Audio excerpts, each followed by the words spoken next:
tips menjaga kesehatan saat lebaran.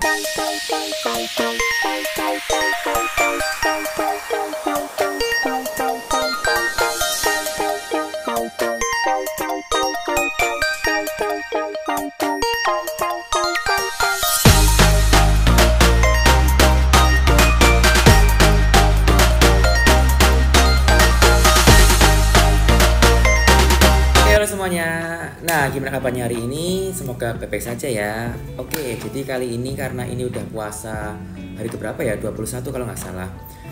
Nah, kita akan membahas yang berdekatan lebaran nih ya kan. Nah, orang kalau lebaran biasanya ngapain sih? Ya pasti ya ketemu sanak saudara gitu kan, mudik atau bahkan mungkin apa namanya ya pokoknya sih identitas kayak pulang kampung gitulah. Nah, tapi ada sebuah fenomena unik ya. Biasanya nih, buat yang pernah jaga di IGD ya, itu pasti sering banget orang-orang datang ketika dia lebaran ya, selain kecelakaan ya, itu adalah, mohon maaf ya, stroke, darah tinggi, tiba-tiba lumpuh, pusing kepalanya, kolesterolnya banyak. Nah, ini yang perlu kita waspadai ya. Jadi, di video kali ini kita akan membahas seputar kolesterol ya, yaitu adalah tips supaya tetap aman, kolesterolnya nggak naik dan juga darahnya lebih stabil, nggak bikin darah tinggi saat lebaran. Kok panjang judulnya ya? Oke, kita persingkat aja, yaitu tips menjaga kesehatan saat lebaran. Nah, oke, jadi kali ini kita akan membahas dulu seputar kolesterol ya. Jadi kolesterol itu apa sih? Kolesterol itu sering disebut sebagai lemak jahat. Waduh, kok ada lemak jahat? Berarti ada lemak baik dong. Nah, sebenarnya cuma istilah doang teman-teman. Jadi gini, kolesterol itu ada banyak ya jenisnya ya. Misalnya nih ada LDL, itu yang jahat ya. Ada HDL, itu yang baik ya. Ada VLDL ya, triglycerid dan lain sebagainya. Tapi kita bahas spesifik aja. Yang simpelnya gini guys. Jadi kalau kita itu lebaran, kita kan identik sama makan opor ya kan, mungkin makan sate, bakso gitu ya, dan itu semua mengandung kolesterol guys. Nah, jadi kita akan bahas bagaimana sih supaya kolesterol ini dia lebih terkontrol ya. Oke, disclaimer dulu ya, buat orang yang masih sakit kolesterol ya, atau yang mungkin punya darah tinggi, tetap wajib hukumnya diminum obatnya ya. Jadi jangan nge-skip ya, mentang-mentang udah nggak puasa gitu kita cheating day gitu makan banyak, itu bahaya ya. Oke, langsung aja. Yang pertama adalah tipsnya bagaimana sih supaya kolesterol nggak terlalu naik. Yang pertama, mengurangi jumlah makanan yang digoreng. Nah, jadi yang mengandung kolesterol itu apa aja sih? Selain dia itu mungkin olahan daging ya, daging-dagingan, berikutnya jeroan ya, lemak, bersantan, dan adalah goreng-gorengan. Jadi minyak goreng, minyak kelapa, ternyata itu juga mengandung kolesterol guys. Apalagi jika dia digoreng dalam waktu lama gitu ya, dia udah menghasilkan senyawa-senyawa tambahan. So sebenarnya tipsnya adalah ketika dia ada makanan gorengan, ada baiknya dia ditiriskan pakai tisu khusus yang buat minyak ya, jadi dia akan menyerap minyaknya gitu guys. Atau yang kedua, bisa juga menggunakan alternatif, jangan pakai minyak yang sawit ya, bisa pakai minyak zaitun gitu ya, supaya dia lebih mengurangi kadar kolesterol yang jahat gitu ya. Berikutnya adalah kurangi konsumsi daging yang banyak lemaknya ya, terutama lemak jenuh ya, seperti daging kambing ya, daging sapi ya. Ya mungkin boleh, tapi sewajarnya aja ya, cukup 1 porsi atau setengah porsi aja.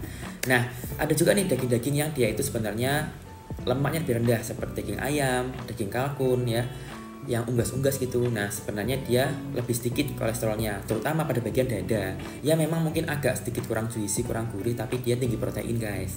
Yang ketiga adalah mengurangi konsumsi produk dairy yang bersifat lemak, kayak susu, keju ya, itu dikurangi. Terutama nih ada juga susu yang dia tinggi lemak ya, mungkin seperti janganlah nanti saya sebut brand lagi ya, pokoknya ini dibaca aja di kemasannya, kalau dia ada tinggi lemaknya itu dikurangi baiknya ya.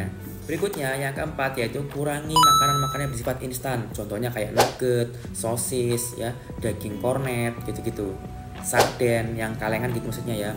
Itu kan dia instan tuh, dia banyak mengandung pengawet juga, dan dia juga banyak mengandung natrium sehingga dia bisa menyebabkan darah tinggi juga. So dikurang-kurangin ya. Yang kelima adalah konsumsi makanan tinggi serat larut ya. Apa sih itu? Jadi kayak contohnya sayur, kacang-kacangan, oatmeal, terus apa namanya kayak sejenis gandum gitu ya. Nah itu dia selain bikin kenyang, dia juga tinggi serat sehingga dia nanti akan membuat kita pencernaan lebih sehat. Dia akan lebih gampang BAB dan juga menghindari kayak konstipasi atau mungkin diare gitu ya.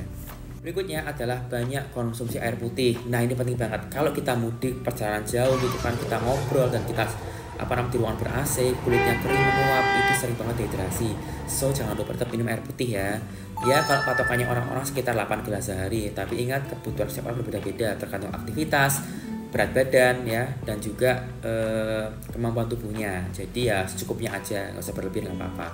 Dan yang terakhir adalah tetap berolahraga. Nah, kapan olahraganya tuh? Nah, sebaiknya gini, kalau kita mungkin kan dari sholat id ya jam 6 pagi gitu kan, sampai aktivitas sampai sore gitu kan, capek banget tuh. Nah, boleh tuh kita olahraga dikit-dikit aja, mungkin waktu dia sore atau mungkin dia ketika malam hari ya, dengan jalan kaki atau mungkin kita bersih-bersih rumah. Pokoknya hal yang membuat kita berkeringat. Ya paling nggak cuma sekitar 15 sampai 20 menit aja cukup kok. Itu dia mungkin ya yang perlu dihindari dan perlu dilakukan supaya kita menjaga tubuh kita tidak berlebihan dalam makan gitu ya, sehingga dia bisa menyebar penyakit, contohnya kayak stroke, penyakit jantung, naudzubillah min dzalik ya. Nah mungkin itu aja sih, tentunya selamat Hari Raya Idul Fitri, mohon maaf dan batin ya, dan semoga sehat selalu. Sampai ketemu di sesi berikutnya. Jangan lupa klik like, comment, subscribe, dan juga share ke teman-teman kalian, keluarga jika dirasa video bermanfaat. Terima kasih. Wassalamualaikum warahmatullahi wabarakatuh.